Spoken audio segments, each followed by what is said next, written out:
Apple is making the iPhone 18 Pro thicker, heavier, and possibly without a black option for the second year in a row. That's three design decisions that go against everything Apple's been chasing for a decade. And after digging through every leak and conflicting report on this phone, I landed on a take about one of these changes that I think most people are reading completely wrong. We'll get there. So here's the situation. We're roughly 2 months out from the iPhone 18 Pro announcement.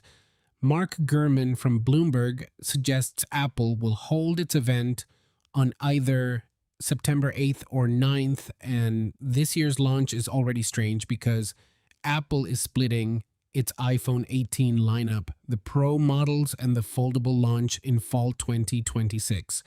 The regular iPhone 18 and 18e, those don't arrive until spring 2027. That means if you want a new iPhone this September, you're picking from three options, all of which start at $1,000 or more. And the design decisions Apple is making on the Pro models, they're controversial. Three of them specifically. Let me walk you through each one because the details here actually matter more than the headlines suggest. Okay, first, thickness. This is the one where the leakers can't agree with each other, which is always a fun sign. According to Weibo leaker Fixed Focus Digital, the iPhone 18 Pro lineup could be around 2 millimeters thicker than the iPhone 17 Pro. For context, the iPhone 17 Pro and iPhone 17 Pro Max are both 8.75 millimeters thick. If this rumor pans out, the iPhone 18 Pro phones would be roughly 10.75 millimeters thick. That's over a centimeter. That's a noticeable jump. And this is where it gets interesting. Chinese leaker Ice Universe claimed the iPhone 18 Pro Max will measure around 9 millimeters thick. That would make it only about a quarter of a millimeter thicker and roughly 7 grams heavier than the current model. So we've got one leaker saying 2 millimeters thicker, another saying a quarter of a millimeter. Those aren't in the same ballpark. Those aren't in the same sport. And then there's a third take. Macworld reports that the camera plateau will be thicker to accommodate larger lenses and battery improvements, but the main chassis remains 8.75 millimeters. So the body doesn't change, just the camera bump. Here's what I think is actually happening. The added bulk is reportedly tied to a redesigned main camera system. The device is widely rumored to feature the iPhone's first variable aperture, a component reported to cost Apple 50% more than the current fixed aperture lens. That variable aperture module needs space, and the bigger battery needs space. Something has to give. My read, the body gets slightly thicker, maybe that 9 millimeter figure from Ice Universe, and the camera plateau grows more noticeably, but the 2 millimeter claim is probably the camera bump measurement, not the chassis. And honestly, I'm fine with it, because the reason it's thicker is the part that actually matters. And we'll get to the camera in a second. Now, let's talk weight, because this one has a record attached to it. According to Leaker Instant Digital, the iPhone 18 Pro Max will weigh approximately 240 grams. 240 grams is the heaviest an iPhone has ever been. That was the weight of the iPhone 13 Pro Max back in 2021. So we'd be tying the all-time record. For context, the iPhone 17 Pro Max weighs 233 grams. The iPhone 16 Pro Max weighs 227 grams. Each year, the number creeps up. Now, should you care about 7 extra grams? Probably not. That's less than the weight of 2 pennies.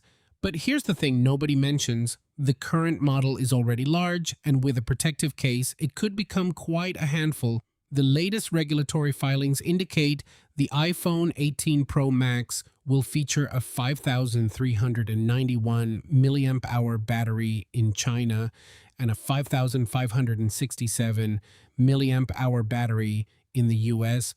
That's an increase of nearly 500 milliamp hours over the current model. So the weight gain isn't random, it's battery. And Apple is also reportedly adopting a new vapor chamber with stainless steel for heat dissipation, more battery, better cooling, more weight. That's the trade-off. Would you take 7 extra grams for 500 more milliamp hours of battery? Yeah, I thought so. Okay, this one is genuinely frustrating. The iPhone 17 Pro is available in cosmic orange, deep blue, and silver. To the dismay of many shoppers, the device is not available in any shade of black or dark gray. And it might happen again. Initially, it was rumored that the iPhone 18 Pro would be available in 4 colors: dark cherry, light blue, silver, and black. Black was on the list. People were relieved. Then this week, a new rumor said the iPhone 18 Pro will only be available in dark cherry, light blue, and silver. If this rumor pans out, it would be the second year in a row without a black iPhone Pro model. 2 years, no black Pro. Now, according to Macworld, the dark cherry shade may have a tinge of purple in it rather than being a straightforward dark red. And some sources still include dark gray in the lineup. The conflicting reports here tell me Apple is still finalizing colors, which, by the way, is normal. Colors get locked in late. But if you're someone who always buys the darkest iPhone available, this could be the second year in a row where your option is pick the least colorful color and hope for the best. It's a weird flex from a company that used to sell a phone literally called Space Black, all right? Remember I said the reason it's thicker is the part that actually matters? Here it is. The iPhone 18 Pro is expected to debut Apple's first mechanical variable aperture camera this September, replacing the fixed f1.78 lens carried through 4 Pro generations. This is the first time Apple is putting real optical hardware control into an iPhone camera. It's a camera lens that can physically open and close to control how much light enters the sensor, similar to how your eye adjusts in bright or dark environments. This gives you real hardware control over depth of field and low light performance rather than relying purely on software tricks. No iPhone has shipped with this before, and it's not cheap. Experts believe the advanced camera hardware could cost Apple around 50% more than the current iPhone 17 Pro camera module. That cost has to go somewhere. And part of it goes into the phone's physical dimensions. So when you hear the iPhone 18 Pro is thicker, the translation is Apple is putting a genuinely different kind of camera in there and physics demands more room. That's not a compromise. That's a trade. Now, here's the part nobody wants to hear. When Apple's iPhone 18 Pro launches this September, it will be more expensive than last year's model. Thanks to ongoing economic headwinds affecting memory and storage, analysts are predicting retail prices could rise by up to $200. Analyst estimates range from $50 from JP Morgan to $270 from Tech Insights. The most widely cited consensus puts the most likely range at $100 to $200 for Pro and Pro Max models. So you're looking at a phone that's thicker, heavier, might not come in the color you want, and could cost $1,200 to $1,300 to start. Apple CEO Tim Cook described the situation as a 100-year flood, something he had never seen in more than 40 years in the industry.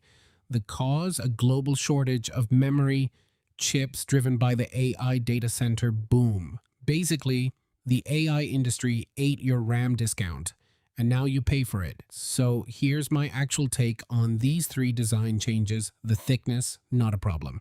If Apple is making the phone thicker to fit a variable aperture camera and a significantly bigger battery, that's a trade worth making. We spent years begging for bigger batteries. This is what bigger batteries look like. The weight, 7 grams. You won't notice it until someone tells you the number, and then you'll convince yourself you feel it.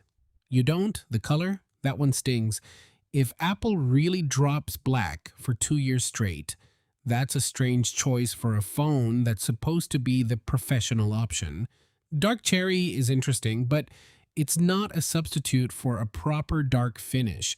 The real question isn't whether these design changes are good or bad, it's whether they're worth the price increase, and that is going to depend on what number Apple puts on screen in September. I'm curious, which of these three changes bothers you the most, or are you one of those people who's actually happy the phone is getting thicker? Let me know, because next week I'm breaking down the variable aperture camera in full detail and what it actually means for your photos versus what the spec sheet promises.